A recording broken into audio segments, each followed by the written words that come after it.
One of the most potent antidepressants is an orgasm.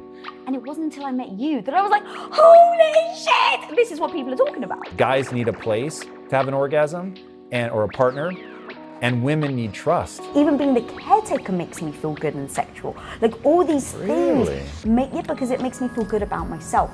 Men need to have sex to feel loved. Women need to feel loved to have sex. People can ignore this advice. I totally understand. Everybody needs to do what is right for them. I'm just saying, if you're asking me, hey, this marriage has to last, what's your best practices? So not that I'm not judging, people do what they want, but my best practices for finding a mate and making sure that you're gonna have longevity would be to definitively not marry the first person you have sex with, definitely have sex with the person that you get married before you get married, and live together, because it is complicated, man. Now remember, when you lose your virginity, it was like, I thought fireworks were gonna go off, I was gonna be crowned, my life was never gonna be the same, I was gonna be finally a woman. Like it was like this big, grand thing. And I had sex for the first time, I was like, huh? Now look, I was in a relationship, I was with a guy for 4 years, but when I first had sex with him, I was young, I was legal, but I was young. And so it was like, I didn't know who I was. I didn't even know my body. I didn't know. And so I was like, people have made out for it to be very grand and I didn't feel it. So then I dismissed sex. I was like, clearly it's not for me. Like, it's not that, it's like, yeah, maybe this is it, maybe this is it. And it wasn't until I met you that I was like, holy shit, this is what people are talking about. And so to your point, I'm not telling people to go around and just sleep with anyone. But man, when I met you, I was like, I knew what I had. I knew what I had. But what if I hadn't? What if I had stayed with that guy? The spark, the electricity, the intimacy, the passion you can have from sex, it wasn't there. But I wouldn't have known that it was missing if I hadn't then had the experience and then met you. So that is exactly a wonderful example of why I think that, one, I love the idea of people waiting, like having sex young, I think is a high risk endeavor. Yeah. So if anything I've said comes across like that, definitively not. I think people should really wait until one of the best pieces of advice I ever got about sex was, until you're able to talk about it openly, don't have it. And I thought, whoa, that's really good advice. And so being able to talk with the person that you want to have sex about having sex, that's a good sign about whether or not you're ready. But so many people, the first experience they have is, awkward or confusing or whatever. And it gives you, that's the only person you ever have sex with, it doesn't give you any sort of comparison. And there's just exploration and learning, and it's like all that stuff. When done safely, physically and emotionally,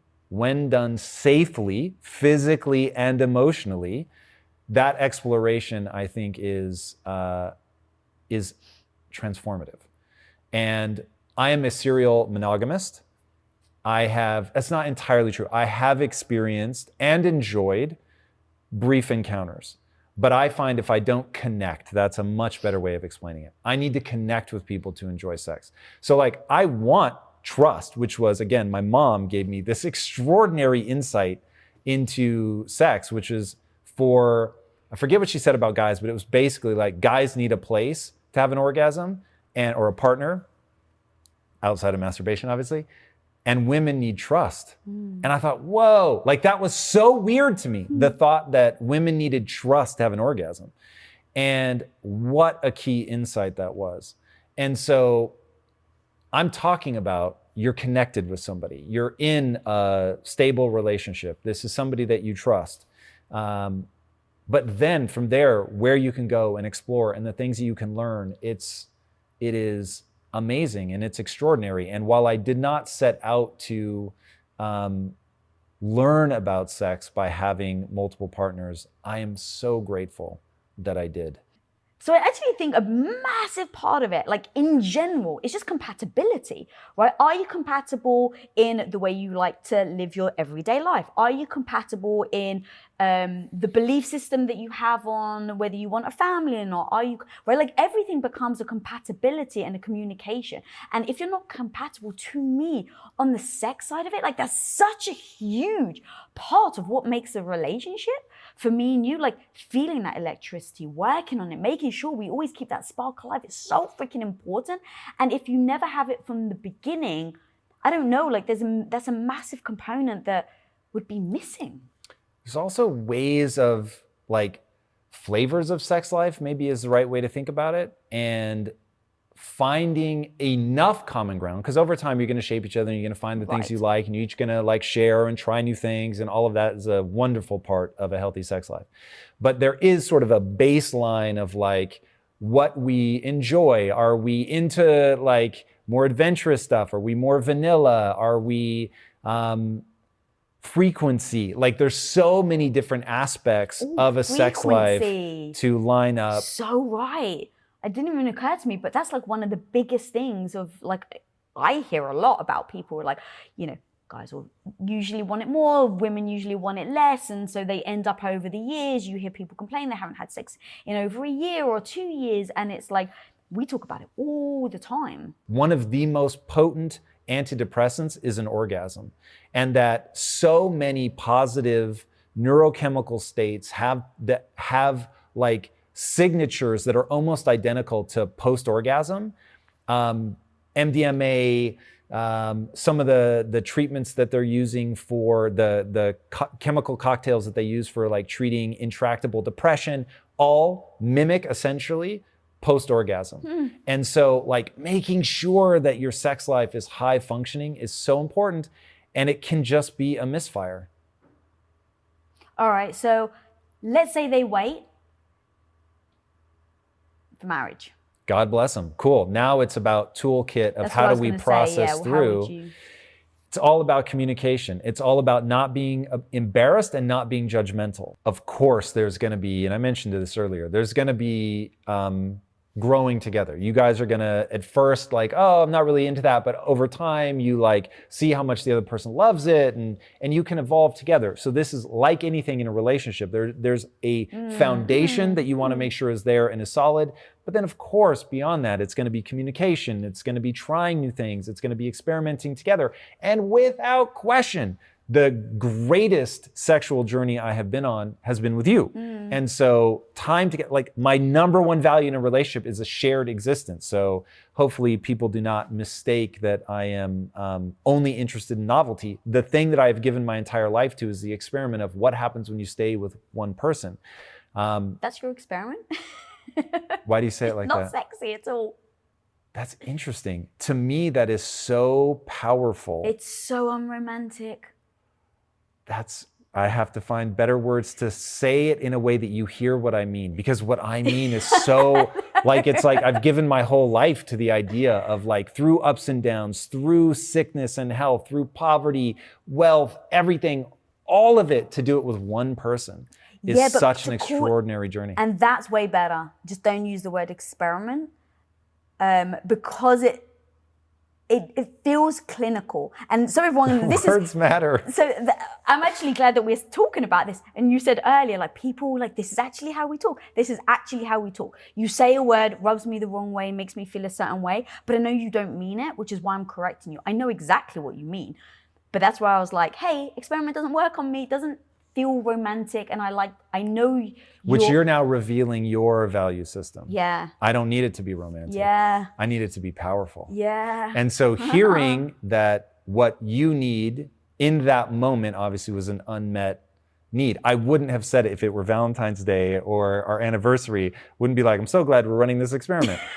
But at the same time, that really matters to me. And so while I'm understanding you and I could now steel man your position, it doesn't mean it changes the way that I feel. Like that means something to me. It means a lot to me. And just as it's critical that I understand where you're coming from, it's important that you understand where I'm coming from and why the way that I have framed it matters to me. So if you're speaking to me and want to be understood, that you would need to have an equal understanding and respect for how I But that's see interesting it. though, because in your reframing of it, and I was like, oh, that's much better. Did you feel like I was changing the way that you see it? Yes. And when you said corrected, I was like, the hair on the back of my neck stood up. I was like, say what? So you helped me understand your position, and that really is super powerful. And in that, I want to make sure, because as I have said many times, communication is about what you say, it's about what the other person hears. And so I need to know how to get the emotional response so that you feel like when I say that we're running this grand experiment, that you feel this sense of wonder and grandeur and like, oh my God. But I can't use those words because you won't feel what I feel. Yeah. So for me to get you to feel it, I need to understand what the like trigger words are for that same neurochemical cascade. And then I can make sure that I get us on the same page. But it does mean something to me for you to also take the time to step in my shoes. Yeah, and I think that this is actually perfect in real time that people can see how we work through things, because I totally hear what you're saying. It's because you've given me context of what you actually mean. Now I actually like the word experiment, and like as you were talking, I was like, oh, instead of our anniversary, it'd be a happy experimental day. But like that's how I can go from, hang on a minute, that actually is, I don't like that word. You've made me it feel unromantic, to me hearing you out, to then you hearing me out, rewording it so that I can hear what you actually mean in my language. Right. And then me coming over to your side and going, okay, I actually hear what he's saying. I don't take it offensive. You can see now I'm laughing. So that's how we take something where if I didn't have said anything, imagine time after time after time after time for the next 3 years, you keep calling our marriage an experiment. Yes, that's so powerful. Like in 3 years, I would be like, I'm just a fucking experiment. Like, see, he doesn't love me. Oh my God, that's so good. That's so powerful. And there you have it, guys. That's how we work through shit. And we got to put that last bit on a loop, that way that people let that resentment build up. That's amazing. I was wondering if you would let me know your thoughts on having a quality sex life after being in a relationship for a long time. Specifically, my husband and I have been married for 10 years. We have 2 young children, so our daily attention is on them. We have prioritized sex so that we have some sort of physical connection twice a week. I find that I often have a hard time getting into it, but after a while, it's enjoyable. Do you have any recommendations to increase the desire so I actually do want it more and get excited for those nights? Assume that my health is optimal and my husband and I are great friends who love each other deeply. All right, smart. So, hey, let's just get right to the stereotypes. So this sounds so self-evident. In fact, were there any there were, she said husband, right? Mm-hmm. So we know that she's the wife, because I was gonna say, I guarantee that's written by a woman. So the old joke used to be, so Sting, the singer, it's funny to think that some people don't know who that is now, he used to say that sex with his wife lasted 8 hours. And so people were like, oh my God, this is crazy. These guys have all this crazy tantric sex and they're having sex for 8 hours. And I remember thinking, Jesus, like that does not sound like fun. That is way too long. And he finally clarified, and he said, that was taken out of context. What I said was, for my wife, you have to like really get her in the mood. It starts like with flirtation before we go out shopping. And he's like, then it's being attentive while we're shopping. And then it's coming home and it's kissing. And then, you know, it becomes actual intercourse. And I thought, yeah, that makes sense. Like it's so different. I need a whisperer. You need only graze my groin and I'm ready to go. You know what I mean? Like for real. It is like I am just down for the get down. But for you, and I would say for women in general, for men it's the same, for women it's the same. These are rough approximations. Of course, for some men it's different, for some women it's different. But just sort of down the middle, what are the averages? Women need that buildup. And the coolest way I've ever heard this said is men need to have sex to feel loved. Women need to feel loved to have sex. So what is that thing that she needs? Is it attention? She needs to feel seen and recognized. Is it that, like one of the most interesting insights about sex I've ever heard in my life is that women want to feel sexy. They want to be the center of sexual attention. And I was like, huh? Like that's so foreign as a guy. Like I can't tell you how stupid and unsexy it feels to me to try to pose or be sexy. Like you used to try to dress me up for Halloween and things that you thought were so cool, and I wanted to dress up as an inflatable samurai, like or a sumo wrestler.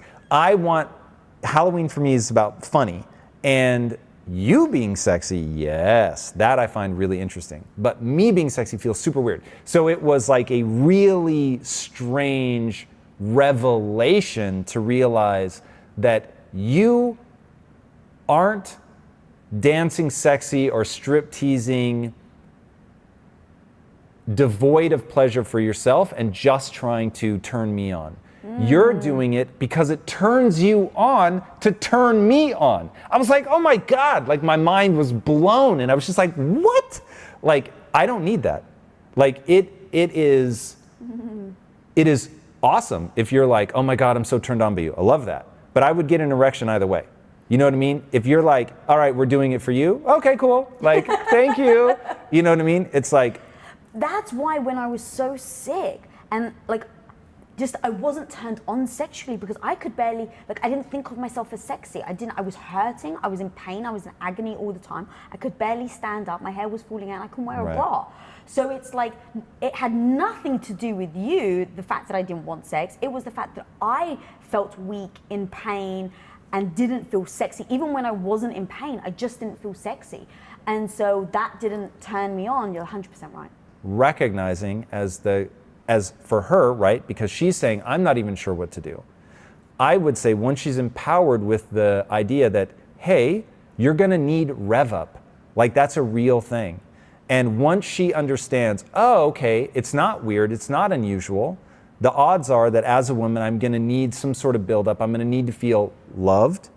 I'm gonna need to feel trust. I'm gonna need to feel safety. Okay, all things that play into a female orgasm in a way that they don't into a male orgasm. So there's already that disconnect. So then it's like, well, what communicates those things to you? Is it me doing the dishes?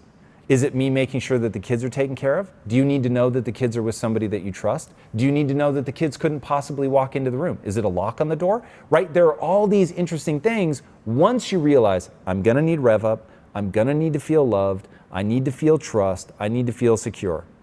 Now what makes me feel that? And that's going to help her because she's not trying to overcome all of this stuff.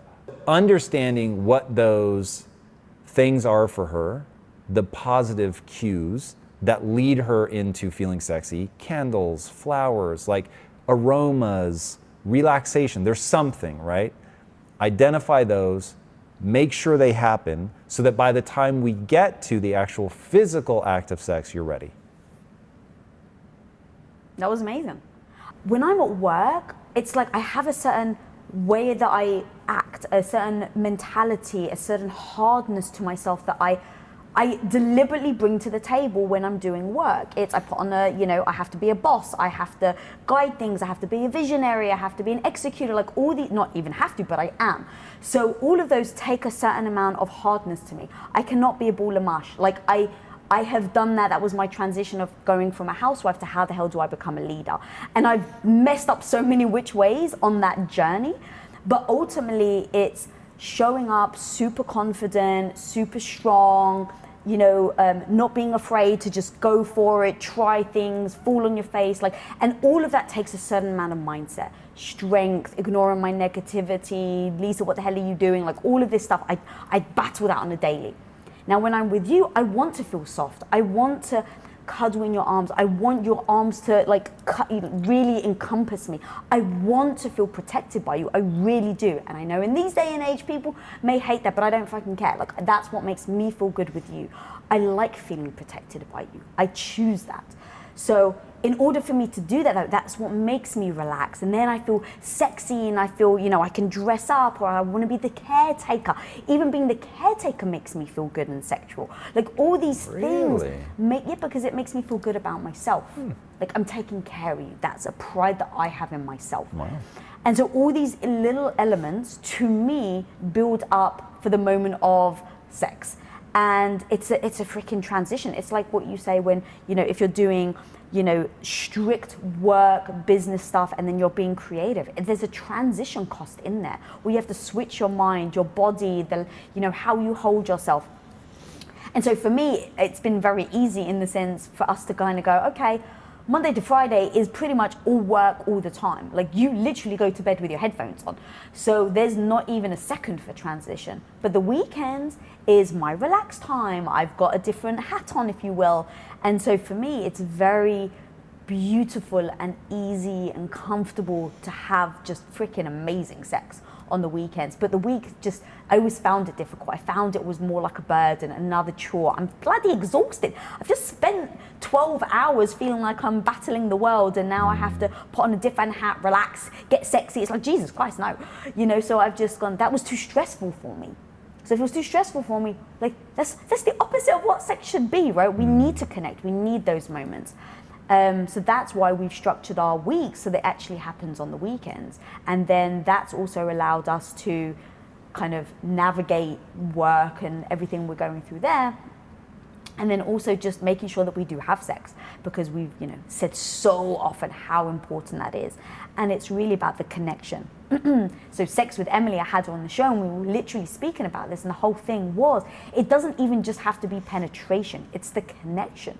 Give each other, why are you giving me that look? Let me say what? In the sense, This sounds like going back to male and female differences. no, it's basically saying, like, if you're not feeling connected, Yep. sex it's not always just the answer. It can be intimacy, and intimacy covers massages. To create intimacy, it does not need to be penetration. Correct. I thought you were saying sex does not need to be penetration. I was like, yo, we got to talk. No, come on, it's Sex with Emily. Yeah. She encourages penetration. You keep that madness on your side. But no, I get it now. So yeah, I think that just being honest about your schedule, being honest about your life, and not trying to pretend, and then really implement like date nights, sex days, whatever. But being aware and not feeling guilty, I think, is a big thing. Facts. If you don't feel sexually satisfied, how do you tell your partner? Okay, so, well, I will speak for myself. As with all things, direct, simple, and supportive is the right way to go about it, because you want to talk about, you can put someone on edge real fast with this topic.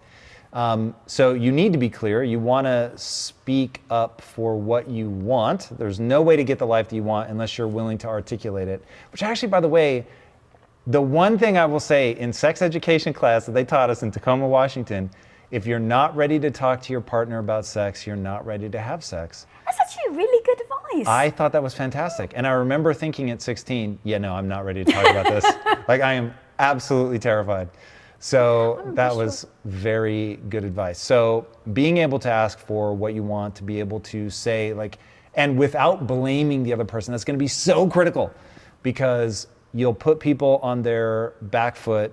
People are already super insecure. When it comes to being naked, already people are like super on edge. And so making sure that you extend it as something you want to do together.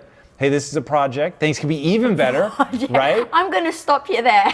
That's so interesting. That speaks to me. I love that. For all the men out there, please do not say to your woman, this is a project. This is something we can do together? Yes, that's great. But there's certain things women will want. Romance, they'll want fluffy language. Ooh, yes. Yes. So in fact, because this is the talk about. Are you saying that we shouldn't talk about it unless we're in a romantic space? Oh, so let's go down this, because as you were talking, I was like, but people are petrified to bring it up. Mm-hmm. Like the actual words of, hey, let's talk about sex. People get stuck there. I think you've jumped a bit ahead on like how to approach it, in the sense of like, oh God, I'm not quite sure. Like you've said something that feels very mechanical, but how would you actually approach it? So let's say, we don't often talk about sex. We obviously do, but let's just say we don't. We haven't had sex for a while. Let's just say we don't talk about it. It's been 6 months since we had sex. Let's say. Ooh. Or maybe it's been like there was a that birthday in there. almost spills into something else. So let's say there was a birthday in there. There's things in there, but someone's not completely satisfied. Right. But it's not like with me and you. I can be like, hey babe, are you horny? Are you like, it's not as easy for certain people. Yes. So how do you actually approach even talking about it? Okay, so here is my general guideline. So first of all the things that I said stand. So you want to make sure that you're being direct. You want to make sure that you're creating an open dialogue where the other person's not feeling judged, which will shut them down. Now, when do I do that? Because this is something that actually drives you crazy about me in a bad way, which is that I don't just go full steam ahead. So I go in my mind, hey, there's this thing I really want to talk to whoever about, could be my partner. But if a significant period of time has gone by and this is an area of real friction and real sensitivity, then I would play it like I would whenever I have somebody in my life where it's like, hey, this really difficult topic has to be brought up. And I'm looking for the right moment. Now, what does it mean to look for the right moment? What does the right moment look like? It looks like somebody who is emotionally receptive, where there's real warmth between you, and I'm gonna have to set aside a truly dysfunctional relationship where so many things are going wrong that there isn't warmth. So I'm gonna assume that there's still warmth, but we're just not quite where we want to be on the sexual side of things. So I'm gonna look for that moment where our guard is down. That's hugely important. And you can tell when somebody's, as you would say, their back is up, or they're really sort of calm, what we say emotionally sober, right? So you're looking for either emotionally sober, just neutral, or something where it's actually, there isn't sobriety, but it's in the warmth category. So you're almost kind of high on each other, you're intoxicated, maybe you just had a great meal, you're laughing, you just watched a comedy, something where there's that real genuine sense of wanting to hear the other person, wanting them to win. And when you sense that moment, that's when you can bring it up. And I'm always looking for something that does a bit of the work for me. So as I was saying, maybe you just watched a comedy, right? And in the comedy, it comes up, they bring it up or something. And then it's like you use that as your in. And that's something that we've used historically before we had the tools. Our, of course, most famous story is we got in a huge fight and then went to see the movie Rush Hour 2. And coming out of that movie, we'd laughed so hard and we were in such a good mood. And we went from, kind of sitting like this to holding hands. In the movie theater, we were pissed with each other. 100%. And then you can feel the ice thaw, you're holding hands. And then in that moment where you're both sort of laughing and giggling about how silly that was and I can't believe how upset we were. And so you look for a moment where you can be like, oh my God, I can't believe I'm having so much trouble bringing this up. This is so crazy because you're so amazing in so many ways. And it's probably something I'm doing. So this is me in real time realizing what I would do. So I would take it on myself and say, I'm doing something to create this and I need your help to get on the other side of it. So I'm looking for that moment where there's warmth between us. I'm ideally finding a moment where something else sort of brought up that topic or a tangential topic, like it could be directly brought up sex or brought up things I find difficult to talk about so that I can segue and be like, and speaking of another thing I find difficult to bring up.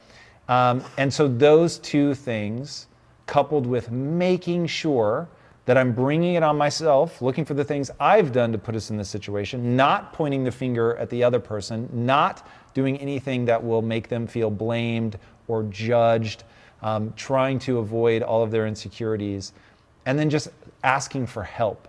And I think by framing it as, I need your help on this thing, that combination makes people receptive. That was really good. And I'd like to add to that.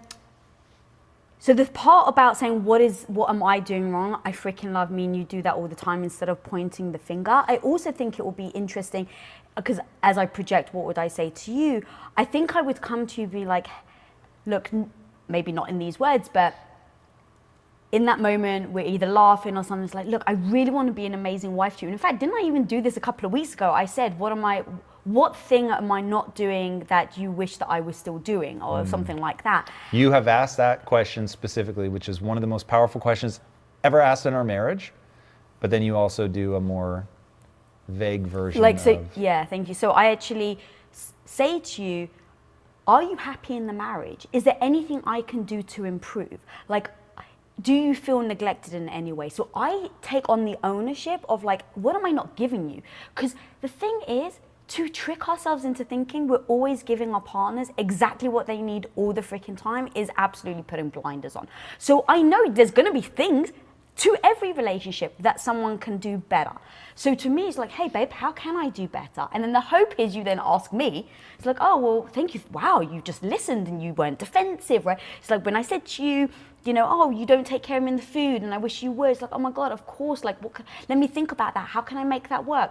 You see that I'm receptive to the criticism. Criticism isn't the right word. To the improvements I want to make. And then you hope in reverse to then allow space to say the same thing to you. And because you've been receptive to all the things that you should do better, then hopefully that person does as well. What if I don't reciprocate? What if I don't even think to ask? I'm so just amazed. I'm like, oh my God, what a beautiful gift you've given me. Thank you for asking that. Good night. So the funny thing is, you used to do this to me with movies. I would always like, 100%, we'd come that's why out I of know a to movie ask. theater and I would be like, babe, what do you think of the movie? You're like, oh yeah, it was great. And then you'd go on about your day. I'm Right. like, I liked it too. So the funny thing is, I know you and I know it's part of your characteristics, so I actually wouldn't take it personally. I would be then like, oh, actually, so then for me, you know, I'd love to also say the things that you could potentially do to improve on our relationship. Let me tell you, that gets real dangerous real fast. Go on. So what would you do? Would you not then bring it up? I would, but I don't know then. I wouldn't. I would be like, that was a missed opportunity. Now remember, this is a relationship that is stressed. This is not like me saying, hey, here's an optimal way to communicate. Because what would end up happening is I would start to feel like I had a secret from you, and so I'd be like, oh God, I need this to come up at some point. But I also want to be realistic about sometimes waiting a few days is way better than forcing the issue when you know that it's something likely to trigger an insecurity. So your strategy is great, and if it does get the other person there, it's wonderful. But the second you're like, and now let me tell you things you're doing wrong, the framing is now, you have done this. Yeah. This is a problem. Or, you're setting somebody up in a risky position unless they volunteer. So if you've elicited the reciprocation, it works wonderfully. But if you don't, now it gets tough because you're putting it on them as something that they're... I'm more likely to eat the marshmallow than you are. I'm less patient. You're really aggressive with stuff like this, to your detriment. Yeah, so no, look, me and you definitely figure out our communication. So you're right. I probably should have in that situation wait a few days. So I'm glad that you actually said that out loud. One other thing though that I would really do is tie the emotion to it. So for instance, and you know that I've said this many times before, when we first got married, I was around a lot of women who had been married for a long time, they'd had kids, and all I would hear is the women moan and complain about the fact the guy doesn't bring him flowers, he's not romantic, and then in the same breath being like, yeah, I gotta give it up because it's his birthday. And I'm like, but isn't that the same, right? Needs, wants in a relationship, there shouldn't be judgment. If you want and need flowers, you have every right to. If you want romance, if you want and need sex, you should have every right to. And that's one thing me and you don't do, is judge each other for what we want. But going back to what I would say is, how does that then make me feel? I don't just say to you, babe, get me flowers. I'd be like, you know what would be so nice? Oh my God, it would make my day if you bought me roses. Like, babe, no pressure. But if you really want to know how to cheer me up, that's how you do it. Keys to the kingdom. So that's because people hearing you say that are going to be like, that's horrendous. Wow. That is so unromantic. Right, why'd you have to ask? Because... I shouldn't have to tell him. He should know me. Right, and I used to be like that. He should know me. You're not a freaking mind reader. Going back to, you said it earlier, do I want you to win? Do I want you to succeed in this relationship? Of course I want you to succeed in this relationship. So for me to test you and then wait to see if you succeed or not, to me isn't a partnership. It goes back to that tennis game that I love the analogy. It's like we're not on separate sides of the court. We aren't on the same side. You are next to me. This is a team of doubles and we're playing the game to win together. So to me, it absolutely is, you've got to freaking get over it. Get over it. You have to get over it. You have to be honest. But going back to, I would be honest with how it makes me feel. So it's not a demand. It's not a, oh my God, you're not good enough. It'd be like, oh my God. Or I'd say, you know, the last time you got me flowers, baby, you have no idea. I couldn't stop thinking about it. I wanted to jump your bones. Now look, I know you. I know about me saying you want to jump your bones. You'd be like, oh, really? got to get her more flowers then, right? It's like, it's not manipulation. It is absolutely saying the words that I feel that are very true. I'd never lie to you. So I wouldn't trick you and pretend. We need a word, because people don't like manipulation. And because it's terrible. Yes. So let us use the word guidance.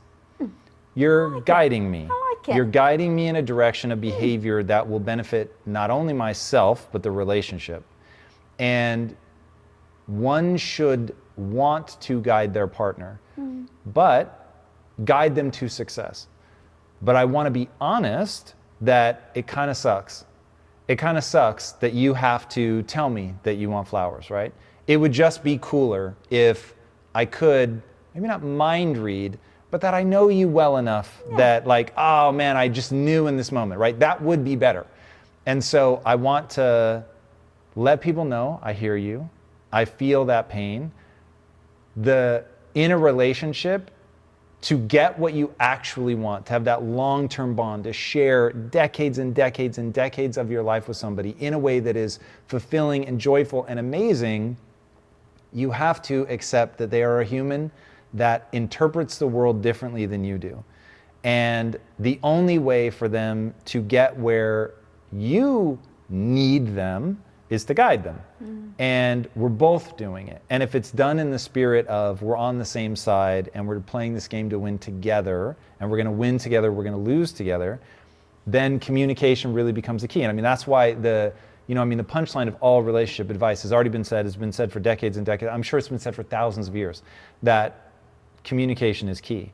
Now, no one ever takes the time to articulate what they mean by communication. You actually have to say, in a way that can be heard, like your intention can be heard, the things that you need, that you want, and all of that. And to say it far more frequently and pointedly than you ever think you're going to have to say. And so if you have the framework that it's manipulation, or if you have the framework that they're dumb or they're not paying attention, it is just going to be gut-wrenching to have to guide them. But if you have it as, this is the person I love most in the world, and I'm guiding them to a treasure, and I know that they're also going to guide me to a treasure, then it becomes beautiful. And it's like, hey, I want to, just as you've done for me thousands of times, I want to take your hand and guide you to something that's going to be amazing for the both of us. And now, for the both of us, and that's such an inside joke, but I want people to know us. That is the key. Like when you're able to, which is literally why we call it giving the keys to the kingdom, to tell the person the thing that you need and want, without trying to hide it, without judging them, without making it their fault or anything.